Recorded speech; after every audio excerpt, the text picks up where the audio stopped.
तर आता आम्ही पहिल्या पॉईंटला निघालेला आहे फिरत. कंटाळा आलाय खूप. पण आता या रस्त्याला आम्ही बरेच दिवस आलेले नाही, पण बदल खूप झालेला आहे त्या रस्त्याला. ती दरड आता मला वाटतं एक 8 दिवसात पडलेली आहे. ही दरड बघू शकता तुम्ही पडलेली बघा रस्त्यावाल्या. असं काय आज सुट्टीला आलेलो म्हणून जाऊया फिरत फिरत वरती पॉईंटला छत्र्या घेऊन. दोघं जण आम्ही आलोय आता.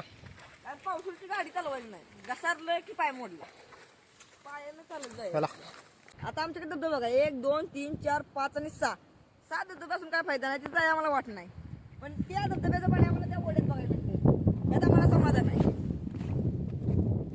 आमच्याकडे पण धबधबे आहेत पण तिकडे जाता येत नाही. मला तुम्हाला दाखवलं असतं जसं उकुळचा धबधबा आहे त्या डबल धबधबा आहेत आमच्याकडे. पण तिकडे वाट नाही. जर निसर्गाचा आनंद घ्यायचा असेल तर फिरायला लागतं या आणि चांदोलीला यायला लागतं या. आणि चांदोलीला उगाच स्वर्ग म्हणत नाहीत ते तुम्हाला दाखवतो.